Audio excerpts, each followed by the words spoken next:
What's up guys, welcome back to the review space, and today we're going to review last night's episode of Monday Night Raw, June the 4th, 2012. Alright, so let's begin. John Cena cut an in-ring promo, and he did an exchange with John Laurinaitis, and eventually he just announced that he'll face off against Michael Cole at the main event later in the night. Alright, and so the first match we have Dolph Ziggler versus Sheamus. Really, this was an okay match. You had a nice famouser from the top rope by Dolph Ziggler to Sheamus. I thought that was probably the best part of the match. And Sheamus ends up winning via a brogue kick. And then as he was heading back into, up the stage in the ramp, Del Rio jumped him from behind, and then he started attacking him. He did a cross arm breaker on him, and this was really just a way to just keep building on this feud, heading towards their match at, I believe, No Way Out. Alright, second match we got, Sin Cara against Hunico. This was a great lucha-style match, showcasing Sin Cara's variety of high-flying offense. And it was actually a really good match. Sin Cara was almost flawless. I think there was one point where he sort of did a flip and then he almost sort of botched it, but he still performed really well. He finished it off with sort of a La Mistica faceplant finisher, and he didn't have the armbar type of move. I don't know why he doesn't have the Fujiwara armbar anymore. He doesn't use it. Maybe it's because Del Rio has a cross arm breaker already, and they don't want to be redundant kind of thing, two Mexican style wrestlers doing a submission style move. I guess that could be it. Anyway, it was probably one of the better matches the Sin Cara's had ever, and it was very similar to his match on the SmackDown episode. But Hunico made him look really good. So Sin Cara, man, he's doing his thing. This is the Sin Cara that everybody's kind of hyped about. This is the Sin Cara that for the last year and a half has been the thing that we wanted to see all this time. Alright, and then we have two jobbers, Stansky and Arthur Rosenberg, I believe. And just a couple of jobbers they cut a in-sync promo. They were saying the same stuff at the same time on the mic, and then they were basically squashed by Ryback. Yep, Ryback completely annihilated both of them, and he actually did. There was a really cool double clothesline spot where they were both hit by the clothesline from Ryback, and I thought that was really neat. And then, of course, he hoisted both of them over his shoulders for the Samoan drop finishing move. I don't even know what his finishing move is called. Does it have a name? Is it called maybe the Terminator? I don't know.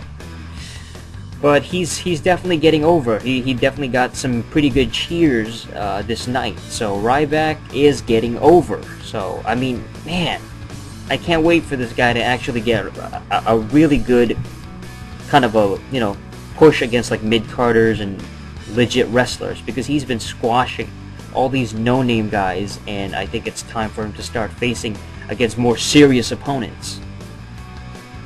Okay, so there's supposed to be a match with CM Punk against Kane, but before this, Daniel Bryan comes in, he cuts this ringside promo, and he was basically saying how he'll be the new WWE champ at No Way Out, and all that stuff, and he was going yes, and the crowd was like no. We get CM Punk against Kane. AJ Lee comes out. AJ, you know what I'm saying? Sort of motivate Punk, cheer him on, yeah, go Punk. Daniel Bryan, of course, has to yell at her. He's like, get out of here, what are you doing? CM Punk, he dives towards Daniel Bryan. Alright, it's like a suicide dive type of move to the outside. This obviously distracted Punk as he headed back inside the ring. Kane takes advantage of the situation, chokeslams CM Punk for the pinfall, for the win. So 1, 2, 3, Kane beats the WWE Champion And then, but then at the end, it seemed like Kane was maybe gonna demolish like anybody that's in the ring. Like Daniel Bryan goes after Kane, fights him off. CM Punk, obviously, you know, he's fallen down. AJ looks like she's about to help Punk, and then there was this weird thing where she was looking at Kane and Kane was looking at her. And then AJ kind of smiled at Kane. She smiled in kind of a weird, creepy way too. And then Kane, he kind of, you know, gets a grin on his face, and then he just heads back. He didn't do anything. He just kind of smiled back, and he just went away. Backstage, we see a promo, and AJ cut this weird, like, passive-aggressive psycho promo. I don't know what she was saying. It was weird. You know what I mean? I don't know if she's nuts, but she's just like, what would she say? Do you like aggressive girls? And then she was smiling, but then she was kind of psychotic.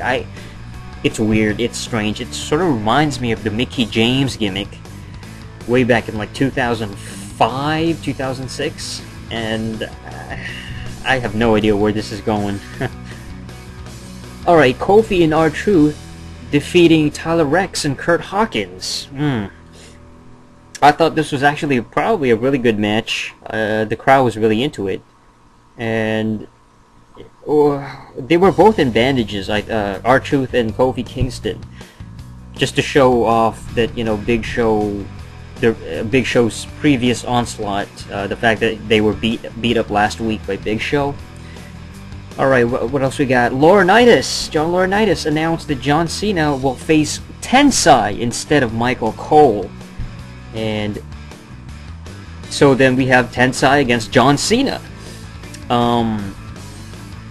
This was basically the sequel, because they've had a match before, and Tensai actually defeated John Cena.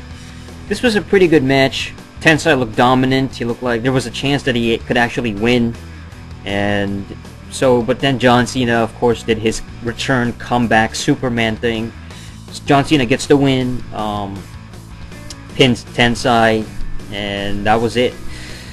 Afterwards, John Cena went after Cole. He initiates the match against Michael Cole. He tears off his outer clothing and basically just bullies him and forces him to apologize to JR, Jerry Lawler, and just basically makes him squirm. Tensai interfered during the match and actually slammed Cena, so it looked like there was a chance that Cole was gonna win, but so he goes for the pinfall. 1, 2, no. Cena kicks out and delivers the attitude adjustment for the win, the pinfall. Cena wins a second time on the same night.